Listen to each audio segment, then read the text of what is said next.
Loulou, pour le monde d'après, on arrive à la fin de l'émission. Ah, déjà? Oui, il est 3 heures.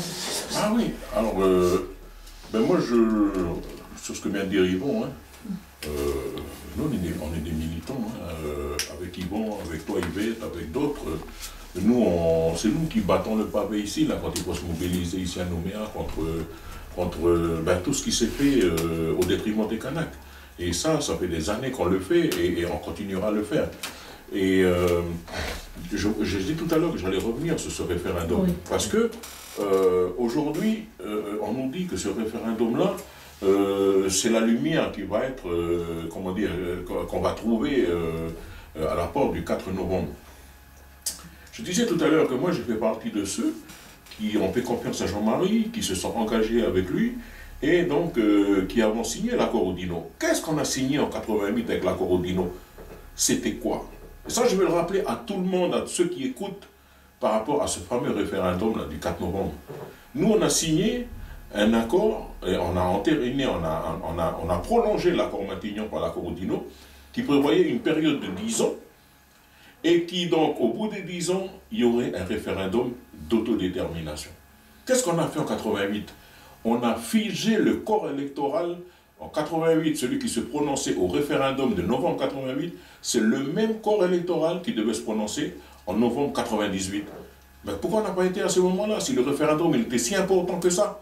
Pourquoi ceux qui, à ce moment-là, pendant que nous on s'est mobilisés pour l'échange des massifs miniers, et ça je veux le rappeler ça, aujourd'hui c'est à l'usine du Nord, c'est bien parce qu'on s'est mobilisé avec l'Union calédonienne et l'USTKE pour, comment dire, pour forcer donc à ce qu'il y ait l'échange des massifs miniers, Poum et Konyambo, et donc pendant ce temps-là, il y en avait qui étaient déjà en contact avec l'État, et puis qui ont suivi ce que Lafleur il avait souhaité, à savoir qu'il ne faut surtout pas qu'il y ait de référendum, il faut une solution consensuelle, il faut ni vainqueur ni vaincu.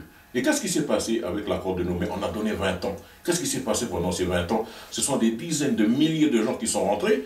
Et j'ai entendu dire, j'ai lu récemment qu'il était question que grâce au gel du corps électoral, on a mis fin à la politique de peuplement colonial. Mais c'est quoi ces conneries?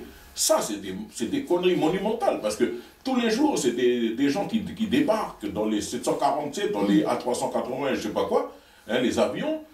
Des familles entières qui continuent de s'installer dans le pays.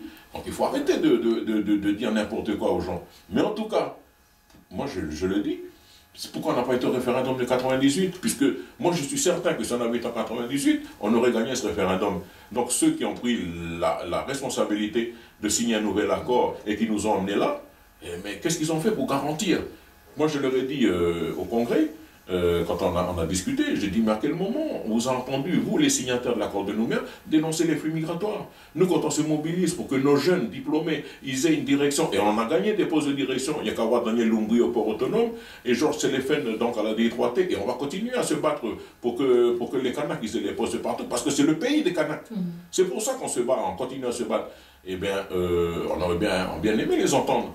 Et donc, à un moment donné, lorsqu'il a été question que les non-Kanaks, avec un vote non massif, ils vont revenir, soi-disant, sur le corps électoral gelé, qu'ils vont désinscrire la Calédonie de la liste des pays à décoloniser, moi je leur ai répondu, j'ai dit, mais il y a une donnée que ces gens-là, ils oublient, c'est la capacité de mobilisation du peuple kanak. Donc, ils vont nous chercher, ils vont nous trouver le moment venu. Mais ça, c'est parce que y en a qui auront laissé faire pendant des années et qu'on va être placé dans des conditions où il faudra à nouveau se mobiliser. Alors que les choses, si les gens, le moment venu, on répond, on se bat et on fait en sorte que nos jeunes, ils soient heureux de vivre dans ce pays, mais qu'ils n'aient pas ce taux de suicide que l'on connaît, je pense qu'on aurait changé les choses. En tout cas, moi, nous on est des frères de lutte, des frères et sœurs de lutte. Donc chacun maintenant défend des positions politiques et puis on fera le point après pour savoir ceux qui avaient tort, ceux qui avaient raison. Mais en tout cas, je dis, il y a toujours un autre référendum qui suit derrière. Et il faut casser donc tout ce qui a été fait jusqu'à présent. En tout cas, c'est notre logique à nous.